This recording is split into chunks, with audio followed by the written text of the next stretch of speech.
የተሻለች ሰው እንደሆነች ነው የማስበው። ምክንያቱም ከምንም በላይ ያለውን ዓለምህን ሊሰጥሃለች። ልጅ ደግሞ የእግዚአብሔር ስጦታ ነው እና የላይፋችን መስመር እንግዲህ ለየቅል ሆኗል። እኔ አብረን ብንሆን ደስ ይለኝ ነበረ፣ ግን እኔ ከዚህ በላይ ማውራት አልችልም። አንቺ ልክ ነሽ። እኔ የልጅ አባት ነኝ፣ ልጅን አሳድጋለሁ። አንቺም ደግሞ የፈለግሽው ህይወት ማምረት ይሻለሽ። አይደለም እሷ ልትል የፈለገች በላይ ሆኖ ነው ያልታኛለች። ሰላም፣ እንዴት ናችሁ? ውድና የተከበራችሁ በመላው ዓለም የምትገኙ ኢትዮጵያውያን እንዲሁም ኤርትራውያን የቻናሌ ቤተሰቦች እንዴት ናችሁ? ደህና ናችሁ ወይ? ሁሉ ሰላም፣ ሁሉ መልካም። እኔ ጋር ሁሉ ሰላም፣ ሁሉ መልካም። እናንተ ጋርም ሁሉ ሰላም፣ ሁሉ መልካም እንደሚሆን ተስፋ እያደረኩኝ ቪዲዮውን ስትጀምሩ እንደተለመደው ላይክ እና ሼር፣ ሰብስክራይብ በማድረግ ሰብስክራይብ ስታደርጉ የደውል ምልክቷን በመጫን ቤተሰብ ትሆኑ ዘንድ በአክብሮት እየጋበዝኩ የተሰማችሁን ሀሳብ አስተያየት በኮሜንት እንድትሰጡኝ እያልኩኝ ዛሬም እንግዲህ በሁለት ሀሳቦች በሁለት ፋሚሊዎች መጥቻለሁ ማለት ነው። በጽጌና ዳኒ በአብርሽና በሩታ ማለት ነው። ውድ ቤተሰቦቼ እስከ ቪዲዮ መጨረሻ አብራችሁኝ እንድትቆዩ በአክብሮት ጋብዛለሁ ማለት ነው። እንግዲህ ትናንትና ቪዲዮን አይታችሁታል። ጽጌሻ አሳልፋ ፍቅሯን የሚወድ ሰው በነገራችን ላይ ይሄንን ነው የሚያደርገው። ምክንያቱም ጽጌ ከልቧ ስለምትወደው የእሱን ደስታ ስለምትመኝ ከትናንት ወዲያም እያወራንበት ነበረ። ዳኒ ቤት ላይ ለረጅም ሰዓት ቁጭ ብለን ነበረ። ገስትም ገብቼ የራሴንም ሀሳብ ምክርም ለዳኒ ለመስጠት ችያለሁኝ። ዳኒ በነገራችን ላይ ብዙ ነገሮችን ይቀበላል፣ ኦዲየንሶቹን ያከብራል። እንዲሁም ደግሞ ቲክታክ ላይ ላይቭ ሲገባ የራሱን ኦዲየንሶች አስገብቶ ሀሳብ ይወስዳልና እንግዲህ እንደምንም ብለህ ሀሳብ ለማስቀየር ሞክር። በተቻለ መጠን በቃ ከሁለቱ መምረጥ ይኖርብሃል። ልጅቷ እርጉዝ አይደለችም፣ መጣራት አለብህ፣ በደፈናው ማመን የለብህም በሚል በጣም ብዙ ተከራክረነው ነበረ። ሌሎቹም ደግሞ የሚወዱ ከሆነ አንዳቸው ሊተው ይገባል የሚል ነገር ተናግረው ነበረ። በሚገርም ሁኔታ ጽግሻ እንግዲህ ይሄንን ነገር በእርግጠኝነት ሰምታ ስለነበር ልክ ናቸው፣ ቤተሰብ ልክ ናቸው፣ እኔ እስከምወደው ድረስ ፍቅሬን አሳልፌ መስጠት ይኖርብኛል፣ በቃ ለሚወዱ ሰው እስኪጨነቅ ድረስ መጠበቅ የለብኝም በሚል የራሷን ውሳኔ ወስናለች። ቪዲዮን አይታችሁታል። በጣም በሚያሳዝን ሁኔታ እንባ እየተናነቃት ከዚህ በኋላ ዓለምን የምታሳይህ የልጅህ እናት የሆነችውን ኤፍሱን እንጂ እኔ አልገባህም፣ በሰላም እንድትኖሩ ትቻችኋለሁ አለችው። ዳኒ ግን ተወዛገበ። ዳኒ ውሳኔ አንድ የጸና ነገር እስካልሆነ ድረስ ሁለት ሴት ባንዴ መያዝ አችልም። ይሄ ይታወቃል አይደለ? ስለዚህ ነግረን ነበር። ነገሮች ሳይበላሹ ነገሮች ረዝመው ሳይሄዱ በተቻለ መጠን ወደ ራስ ተመልሰህ የምታስተካከላቸውን ነገሮች አስተካከል። ልጅቷንም ወስደህ አስመርምር ብለህ ነው። ተስማምቶ እሺ ብሎ ነበረ። እንግዲህ ትናንትና ግን ጽግሻ ይሄን ውሳኔ ወስናለች። ምን ሊፈጠር ይችላል የሚለውን ደግሞ በዛሬ ወይም ነገ በምናየው በሚለቀቀው ቪዲዮ እናያለን ማለት ነው። ብዙዎች እንግዲህ የተለያዩ ሀሳቦችን ሰጥተዋል። እንግዲህ የጽጌም ውሳኔ የሰማ ሰው ያዘነ በጣም ብዙ ሰው ነው። ጽጌ በጣም መልካምና ጠንካራ ጎበዝ ልጅ እንደሆነች ፍቅሯንም ደግሞ በቃ በዚህ እንደገለጸች እያሳዩ ነው የሚገኙት እና የዳኒ ውሳኔ ምን ሊሆን ይችላል የሚለውን ነገር አብረን እናያለን። በጣም ብዙዎች ደግሞ ልጅቷ እርጉዝ አይደለችም፣ ሄደ ማስመርመር ግዴታ ነው እየተባለ ነው እና በቃ የጽጌ ውሳኔ ለእኔ ትክክል ነው ብዬ አስባለሁ።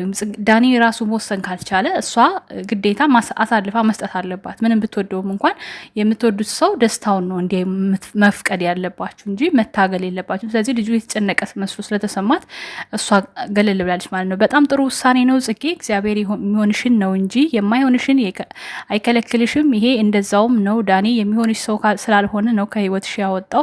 ዳኒ ግን ከዚች ልጅ ጋር የሚጠብቀውን ህይወት ያሳፍራል። በጣም ለአንቺ በጣም የተሻለ ህይወት ነው እንደሚገጥምሽ አልጠራጠርም። ህይወት ይቀጥላል። ጽጌሻዬ በርቺልኝ። ሜሪ አስመሳይ በዚህ ሀሳብሽ አልስማማም ትያት አለሽ። አንቺ አይደለሽ እዚህ ያደረሻቸው፣ በማያገባሽ ገብተሽ እንደ ውሻ እኮ ነው ሂጂ ውጪ ብለሽ ያስወጣሻት። ከኤፍሱን ቀለበት ሲያረግ ልታስቆመው ስትመጣ ሂጂ ውጪ ብለሽ አስወጣሻት። ታሞ ልታየው ስትመጣ ሂጂ ውጪ ብለሽ አስወጣሻት።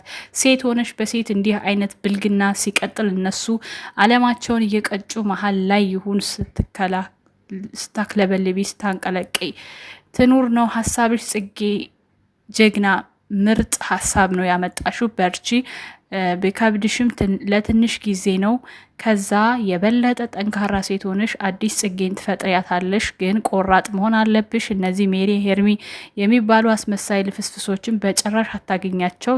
አንቺ ጀግና አስተዋይ ነሽ። ጓደኛ በቂ ናት። ጽግሻዬ አይዞሽ። እንደዚህ የሚሉ በጣም ብዙ ኮሜንቶች አሉ። ፍቅር በጉልበቱ ምን አይነት ርካሽ ሴት ናት! በጣም የምር አሁን ይሄ እኮ ሲጀመር እኮ በድን ነው። አንቺ አሪፍ ድራማ ነው መኑኝ እየተወኑት ነው። እርግዝና የሚባል ነገር የለም። ልጅቷ ብታረግዝም ፍቅር ከሌለ እንዴት ይሆናል? ዋናው እኮ እኛም እኮ ይሄን ነበር ያልነው። የኔ ልጅ ከዛ ዳኒ ምን አለ? የኔ ልጅ እስከያዘች ድረስ ግዴታ ነው አለ። ግዴታ ነው፣ እኔ እሷን መንከባከብ አለብኝ። ኦኬ፣ በውጭ ሆነ ልትንከባከብ ትችላለህ እንጂ እንዴት እሷን አግብተህ ነው ትችላለህ ሳታፈቅራት? በፍጹም አለ። በፍጹም እንዴ! ምን ጉድ ነው? እኔ ግን ፍቅር ይበልጣል ባይነኝ። ስለዚህ ፍቅርን አሳልፈ ባትሰጥ የተሻለ ነው የሚል አሳሰብ አለኝ። እናንተም ደግሞ የመሰላችሁን ሀሳብ አስቀምጡለት። ቀጣይና ሁለተኛ ደግሞ ወደ አብርሽ እንሄዳለን። አብርሽና ሩታ ልክ እኔም ጋር እሱን አይነት ነገር ነበር የነበረው መጀመሪያ። አሁን ግራ የገባኝ ሄርሜላ ለአንተ ጓደኛ ነበረች ወይንስ ፍቅረኛ ነበረች? ፍቅረኛ የነበረች እንጂ ሄርሜላ እኔ ከኔ አሁን ምን አለ መሰለህ፣ አሁን አንተ ልክ እንደምትነግረኝ እኔ ማንም ማመን እንዳለብኝ አሁን ላይ በጣም ግራ እየገባኝ ነው። ሌላም ሰዎች እንዲያፈቅራት አለ የሚለኝ አለ፣ እንዲህ ፍቅረኛ የነበረች ግን ደግሞ የሁሉንም ሰው መቀበል አልችልም። እሷን ደግሞ ቀርቤ ሳያት እኔ ከዚህ በፊት ምንም አይነት ወንድ ጋር ግንኙነትም ምን ፍቅረኛ ምን አልነበረኝም ብላ ነው ለእኔ ነገረች። እሷ በዚህ ልክ እየማለች ከዚህ በፊት ምንም ፍቅረኛ አልነበረኝም፣ በቃ የጀስት የሴት ጓደኛ እንኳን የትምህርት ቤት ላይ ፍራ። እናም እንግዲህ አንድ ጠወለል ሜትር ከ75 የሚሆን ጠንበለል ወጣት የሄርሜላ ፍቅረኛ ነኝ በሚል መጥቷል ማለት ነው። የሄርሜላ ፍቅረኛ ነኝ ናሂ 7 ቲዩብ ይባላል። እንግዲህ ትዟለች እዚህ መካከል የሀገራቸው የሰፈራቸው ልጅ ምናምንና አቢ ብለዋለች። ስለዚህ ታውቀዋለች ማለት ነው። ትዙ ቤት ወሬ ማነፍነፍ ሊኖርብኝ ነው ማለት ነው። እና ለማንኛውም አብርሽ እኔ ያንተ ምንም ነገር ካልገባኝም በእውነት ወንድሜ እኔ ያው ልጠላህ እንደማልችል ከዚህም በፊት ነግሬሃለሁ። ማለት ስራህን ባያስደስተኝ አንተን መጥራት አልችልም። ምክንያቱም በዙሪያ ያሉትንም ታሳድገው ነገር ለሌሎች ዩቲዩበር በቃ ያንተ እድገት ማማ ሲጀመር ትናንሽ ዩቲዩበሮች እንደሆኑ ገብቶ በቃ እየተረገጥ እንኳን ዝም የምትለው ነገር በቃ እሱ ነገርህ ይመቸኛል። ከዛ ውጭ ግን አሁን ትዳር ላይ እያረጋቸው ያለው ነገር ሲቀጥል ደግሞ አሁን አንድ የሰማሁት ነገር አለ። ሩታ ልጁ የሄርሜ ማን ነው የዳኒ ነው ብላችሁ ልትመጡ እንደሆነ የሆነ የሰማሁት ጭምጭምታ አለ። ይሄ ነገር በጣም ነው የሚደብረው። ነፍሰ ጡር ሴት ሲሸቀል ተከረመ። ደግሞ አሁን በልጅ ሊሸቅሉ ከሆነ በጣም ያሳፍራል። የእውነት እንደዚህ አይነቱ ነገር መቼም ታደርጓል ብዬ አላስብም እና እንዳታረጉት ተቆጠቡ። ምክንያቱም ትክክል አይደለም ይሄ ነገር ማለት ነው። ሲቀጥል ደግሞ ማለት በቃ ሩታ ራሱ በዚህ ነገር አሁን ቤተሰቦች ከኔ ያለሹ በዚህ ነገር ተስማምተሽ የምትሰሪ ከሆነ ወደሽ ከተገፋሽ ቢረግጡሽ አይክፋሽ ይባላል እና በዚህ ነገር ተስማምተሽ ይሄን ስራ ለማስቀጠል ካሰብሽ የእውነት ነው የምልሽ ቤተሰቦች በጣም ነው የሚያዝኑብሽ። ቤተሰቦች የሚያከብሩሽ የሚወዱሽ ኦዲየንሶች ለአንቺ ብዙ ዋጋ የሚከፍሉልሽ ሰዎች እስካሉ ድረስ ይሄንን ካራክተር ተቀብለሽ የምትሰሪ ከሆነ ችግሩ ካንቺ እንጂ ከአብርሽ አይደለም። ምናልባት በፊት አብርሽ ጋር በነበርሽ ሰዓት ወደሽም ተገደሽም እየሰራሽ ሊሆን ይችላል ብለን እንወስድልሻለን።